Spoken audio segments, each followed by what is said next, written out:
มันมีตะข่ายนะครับเมื่อเย็นก็ไม่ได้ดู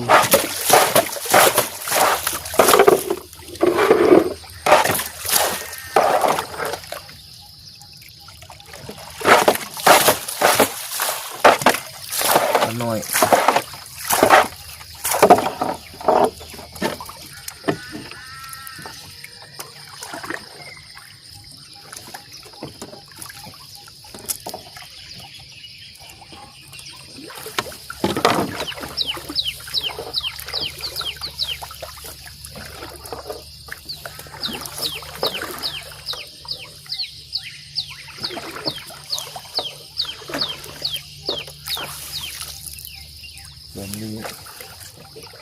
เดินลีนา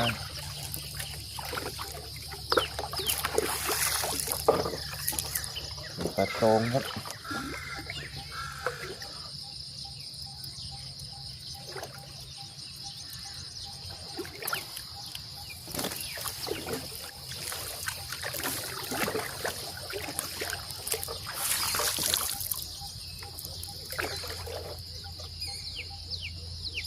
sai thấy thức đất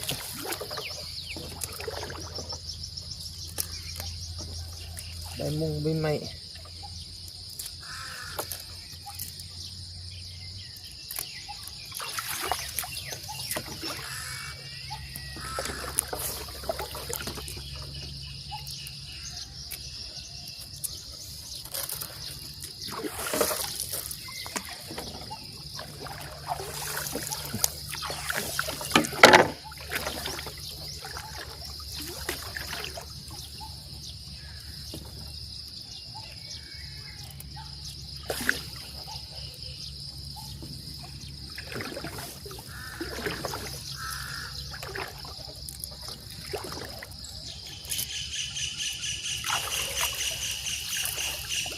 ปลาตองพี่น้อง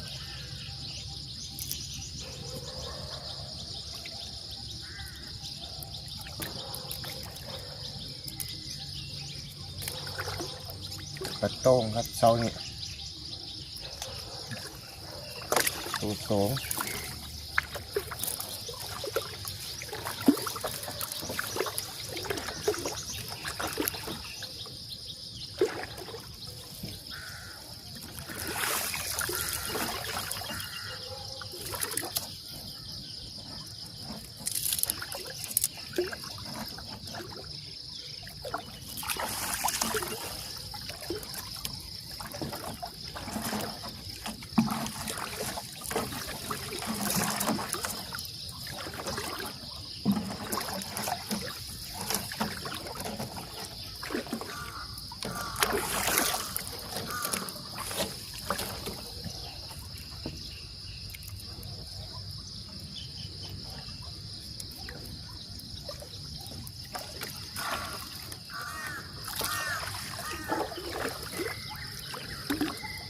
ปลาตะเพียนปลาอะไรก็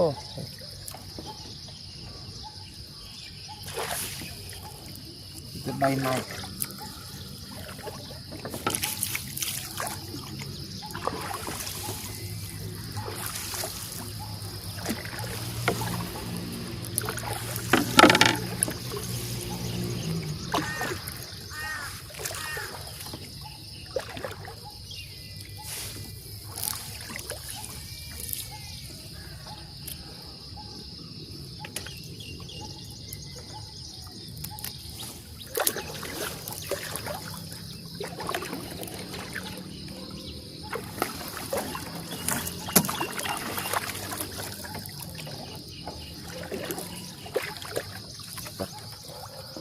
แดงพี่น้อง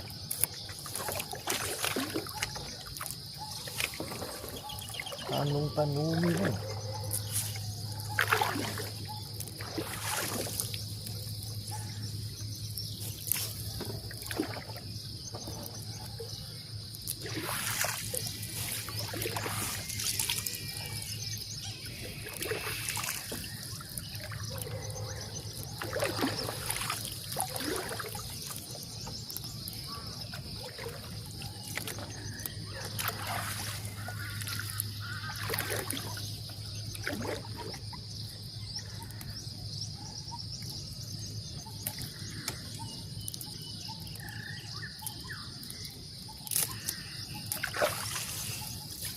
3 ตัวครับ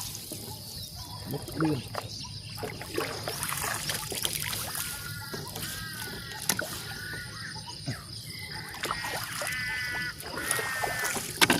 ปัดจูกไปหนูให้มัน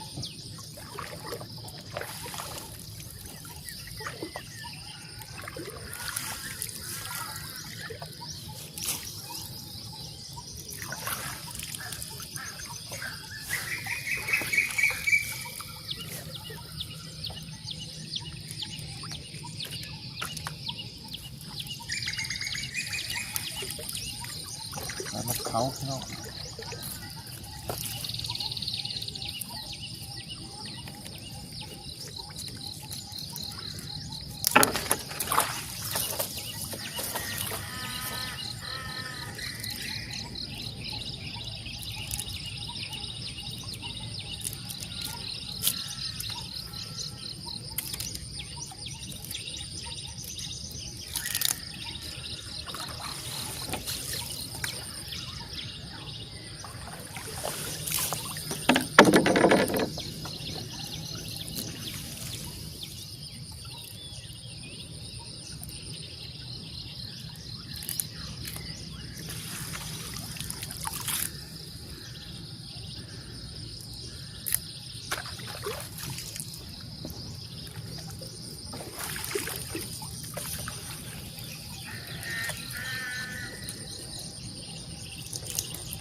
น้องเอ้ย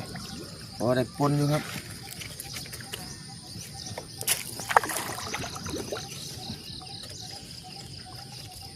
ปลาโตง2 ตัวปลากระเหปลากระมังนะครับเช้านี้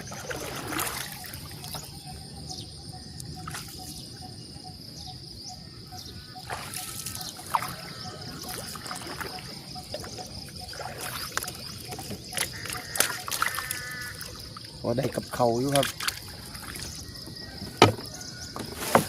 เช้านี้นี่ครับปลากระเหครับปลาโตงไซส์สวยๆครับนี่2 ตัวมองตะข่ายหัวเดียวครับตัวข้างล่างไปเก็บไว้ตอนเย็นดีกว่านี่ไปธุระก่อนดีกว่าครับไปหน้าก่อน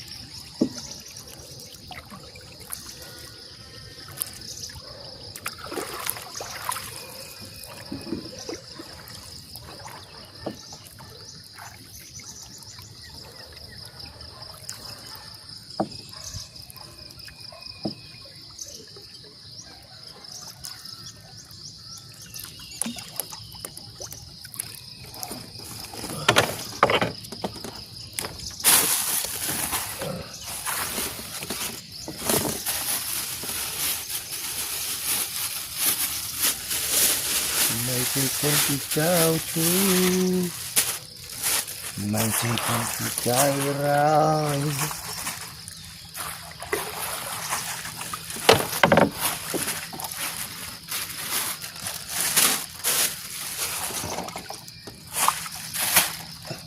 ตรงครับเฮ้ย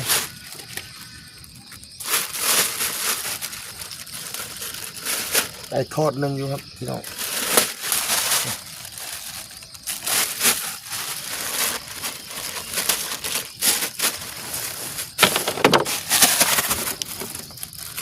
บนลายกับพวกปนครับ